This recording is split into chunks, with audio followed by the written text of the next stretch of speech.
لقد أنزلنا إليكم كتابا فيه ذكركم أفلا تعقلون ہم نے تمہاری طرف ایسی کتاب نازل کی ہے جس میں تمہارا تذکرہ ہے، کیا تم نہیں سمجھتے؟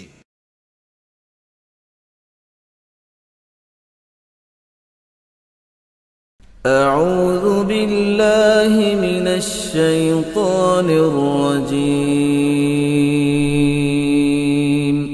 پناہ مانگتا ہوں میں اللہ کی شیطان مردود سے۔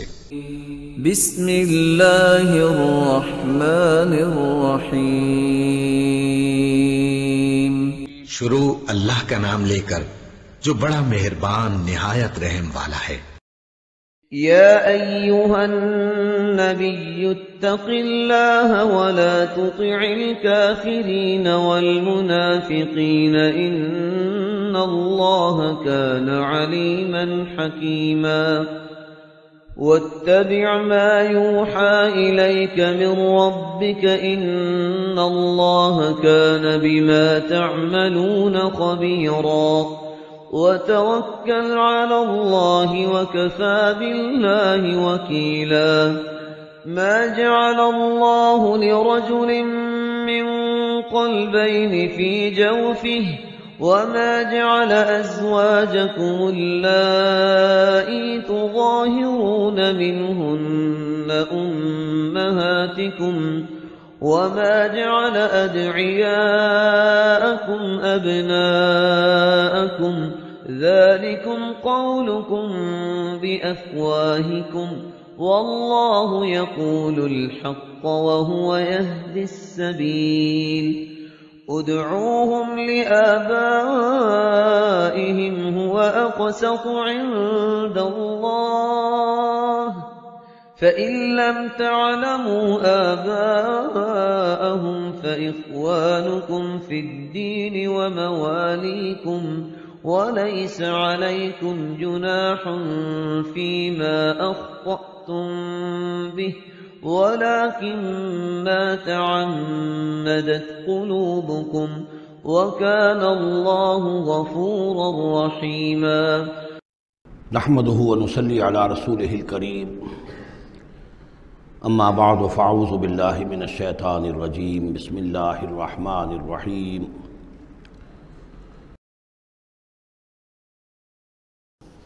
اب اس کے بعد آ گئی ہے سورہ احزاب۔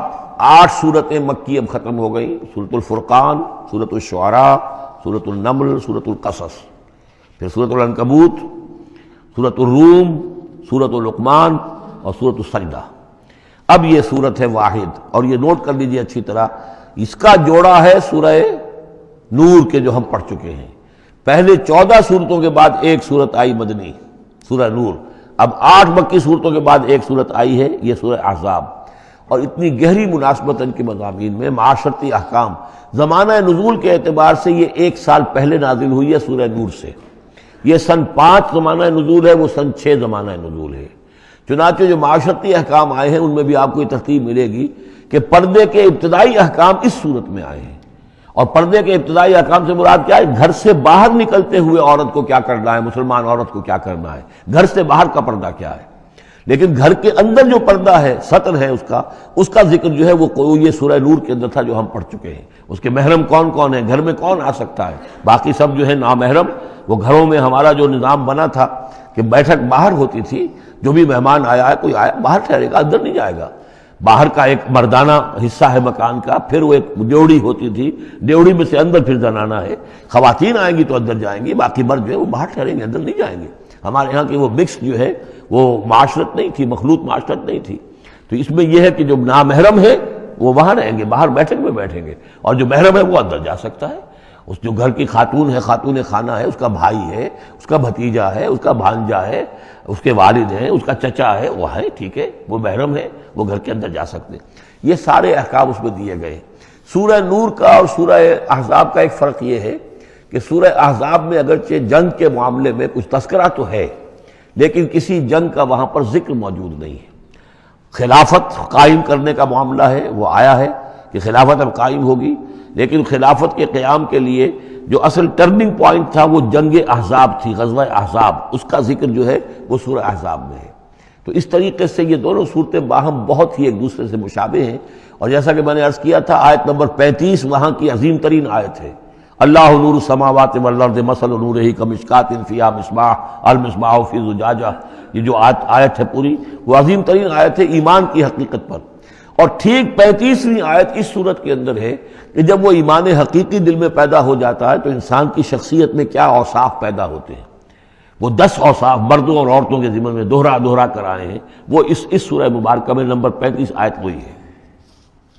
اس میں ایک خاص بات نوٹ کیجئے کہ اگرچہ اس کے جو 2 رکوع ہیں، دوسرا اور تیسرا، وہ ایک ہیں اپنے مضمون میں، اور اس کے اندر غزوہ احزاب کا تذکرہ ہے.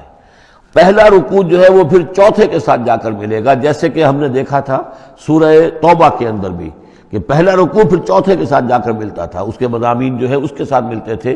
درمیان میں جو ہے 2 رکوع آ گئے تھے کہ جو 1 سال پہلے نازل ہوئے، جو کہ یعنی فتح مکہ سے پہلے نازل ہوئے. لیکن اس کے بعد وہ جو نازل ہوئے ہیں سن 9 کے اندر، اس کے اندر جو ہے وہ پہلا رکوع کی 6 آیات اور اس کے بعد پھر چوتھا اور 5واں رکوع ہے. بالکل وہی آپ کو ترتیب یہاں ملے گی. اس لیے کہ قرآن کا اسلوب یہ ہے کہ خاص جو موضوع ہوتا ہے کسی صورت کا، اس سے متعلق آیات کو پہلے نکال کر رکھ دیتے ہیں. جیسے سورہ انفال میں بھی ہم نے دیکھا یسألونک عن الانفال قل الانفال للہ والرسول، اگرچہ وہاں پھر بات کو چھوڑ دیا گیا، پھر جا کر وہ صورت کے وسط میں مضمون آ رہا ہے.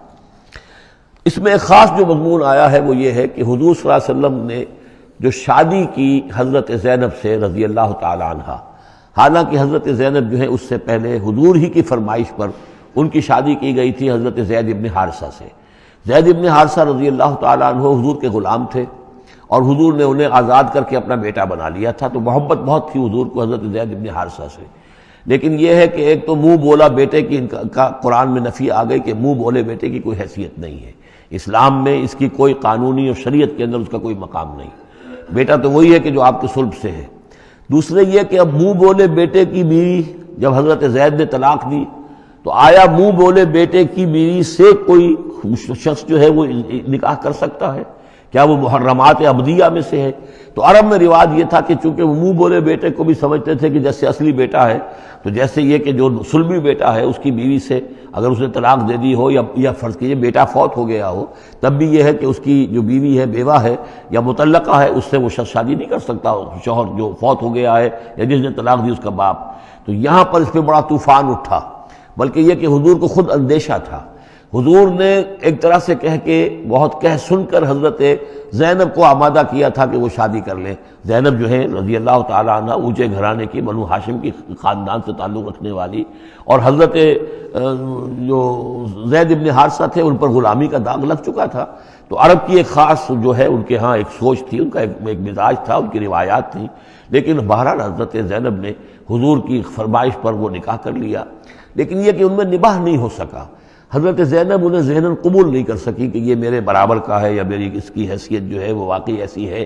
یعنی شوہر کو جس طرح آنکھوں پر بٹھانا چاہیے، شوہر سے جس طریقے سے اس کا ادب ہونا چاہیے، وہ نہیں کر سکی حضرت زینب. لہذا حضرت زید ابن حارثہ جو ہے متواتر کہتے رہتے تھے کہ حضور ہمارا معاملہ ٹھیک نہیں چل رہا ہے، مجھے اجازت دیجیے کہ میں ان کو طلاق دے دوں. حضور روکتے تھے کہ ایک تو میں نے اس کو کہہ سن کر شادی کروائی، وہ تو اس کے لیے آمادہ بھی نہیں تھی، نہ گھر والے آمادہ تھے، لیکن میرے کہنے سے شادی کر لی انہوں نے. اب یہ طلاق دیں گے تو طلاق کا داغ لگے گا ان کے اوپر اور صدمہ ہوگا. تو حضور روکتے رہے. لیکن شاید یہ بھی دل میں آپ کے خیال تھا کہ اگر خدا نہ خواستہ زید نے طلاق دے ہی دی تو پھر زینب کی دل جوئی اس کے بغیر ممکن نہیں ہوگی کہ میں خود پھر ان سے شادی کروں. لیکن میں کیسے شادی کروں گا جبکہ میں نے تو زید کو اپنا منہ بولا بیٹا بھی کہا تھا. تو اس حوالے سے تو اسکینڈل بن جائے گا، اور پورے لوگ جو ہیں دشمن تو موجود ہیں، مارے آستین منافقین بھی موجود تھے، وہ اس کو ایک ایشو بنا لیں گے میرے خلاف. یہ ہے پس منظر جو پہلے رکوع میں آ رہا ہے. یا ایھا النبی اتق اللہ، اے نبی اللہ کا تقوی اختیار کیجئے. ولا تطع الکافرین والمنافقین، اور کافروں اور منافقوں کی باتیں نہ مانیے. میں آپ کو عرض کر اطاعت امر صرف حکم دینے کو نہیں کہتے بلکہ مشورے کو بھی کہتے ہیں. اور اطاعت صرف کسی کا حکم ماننے کو نہیں کہتے، کسی کی بات کو وزن دینا، توجہ سے سننا، یہ بھی اس میں شامل ہے.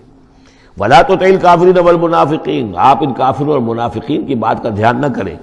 ان اللہ کان علیما حکیما، یقیناً اللہ تعالی علیم ہے اور حکیم ہے. واتبع ما یوحی الیک من ربک، اور پیروی کیجئے اس کی کہ جو آپ کی طرف آپ کے رب کی طرف سے وحی کی جا رہی ہے. ان اللہ کان بما تعملون خبیرا، اور جو کچھ تم کرتے ہو اللہ اس سے واقف ہے. وتوکل علی اللہ، اور اللہ پر توکل کیجئے. وکفیٰ باللہ وکیلا، اور اللہ ہے کافی ہے آپ کے توکل کے لیے، آپ کے لیے سہارا. یعنی یہ کہ آپ لوگوں کی جو پروپیگنڈا ہوگا اس کا اندیشہ ہے آپ کو، اس کا بالکل دھیان نہ کیجئے. ما جعل اللہ للرجل من قلبین فی جوفہ، اللہ تعالیٰ نے کسی انسان کے دل میں دو دل نہیں رکھے، کسی کے سینے میں، کسی کے پیٹ میں. یہاں پہ جوف جو ہے خالی جگہ کو کہتے ہیں، تو سینے کے اندر، کیونکہ یہ کیویٹی کہلاتی ہے، چیسٹ کیویٹی، اور پھر دوسری جو ہے ایبڈومینل کیویٹی ہے، تو اس میں دو دل نہیں رکھے ہیں، مطلب دل ایک ہی ہوتا ہے. اسی طریقے سے گویا کہ بات کہی جا رہی ہے. کہنے کو تو ہم کہہ دیتے ہیں کہ دل جو ہے اور ہمارے دل یکجا ہو گئے ہیں، دل سے دل مل گیا، رہتا تو دل ہی رہتا، ایک ہی رہتا ہے انسان کا اپنا دل. لیکن اسی طریقے سے کسی شخص کی دو مائیں نہیں ہوتی، ماں تو وہی ہوتی ہے جس نے اس کو جنا ہے، اور کسی شخص کا بیٹا جو ہے بیٹا وہی ہوتا ہے جو اس کی صلب سے پیدا ہوا ہو. باقی یہ ہے کہ منہ بولا بیٹا جو وہ بیٹا نہیں بن جاتا. وما جعل ازواجکم اللہ، اور نہیں اللہ نے بنایا ہے تمہاری ان بیویوں کو، اللہ تظاہرون منہن، کہ جن سے تم زہار کر بیٹھتے ہو. یا زہار کا مضمون سورہ مجادلہ میں آئے گا. عربوں میں روایت یہ تھا کہ بہت ناراض ہو گئے، بیوی سے کہہ دیا تم تو میری ماں کی طرح ہو، گویا کہ اب یہ ہمیشہ کے لیے حرام ہو گئی. طلاق مغلظ کا بھی مغلظ در مغلظ طلاق ہو گئی، اب وہ کسی طرح بھی اس کے لیے اس سے کوئی تعلق رکھنا جائز نہیں ہے. تو یہ زہار جو ہے ماں بنا دیا، کہہ دیا کہ ماں بن گئی، تو گویا کہ ماں بن گئی. لیکن اللہ تعالیٰ کے ہاں وہ ماں نہیں بنتی، ماں تو وہی ہے. جیسے کہ فرمایا وما جعل ازواجکم اللہ تظاہرون منہ امہاتہم، جن سے تم زہار کر بیٹھتے ہو، جنہیں تم یہ کہتے ہو کہ تم میری ماں کے مانند یا ماں کی پیٹھ کے مانند ہو میرے لیے، تو وہ اللہ تمہاری مائیں نہیں بن جاتی. وما جعل ادعیاکم ابناءکم، نہ تمہارے منہ بولو بیٹوں کو اللہ تعالیٰ نے بیٹا بنایا ہے. ذالکم قولکم بافواہکم، یہ تو تمہاری منہ کی باتیں ہیں، منہ سے تم نے وہ جملہ کہہ دیا تم تو میری ماں کی مانند ہو یا ماں کی پیٹھ کے مانند ہو، اور اسی طریقے سے کہہ دیا تم میرے بیٹے ہو، بیٹا تو وہی ہوگا. واللہ یقول الحق، اللہ تعالیٰ حق فرما رہا ہے. وہو یہدی السبیل، اور وہی سیدھے راستے کی طرف ہدایت دینے والا ہے. ادعوہم لآبائہم، لوگوں کو پکارا کرو ان کے باپوں کے ساتھ، باپوں کے نام کے ساتھ. چنانچہ یہ حکم ہے. اگر آپ نے کسی کو لے لیا ہے، کوئی اپنے بھتیجے کو، بھانجے کو، آپ کے ہاں اولاد نہیں ہے، تو بہت سے مسائل آ جاتے ہیں. لوگ کہتے ہیں کہ میں اپنا نام لکھوا دوں اس کے باپ کی جگہ تاکہ اس کو پتہ نہ چلے. چھوٹے سے بچے کو لے آئے تو اب وہ کیا کہے گا کہ یہ میرے اصل والدین نہیں ہیں، میرے والدین تو وہ تھے، بڑا ہو کر معلوم ہوگا.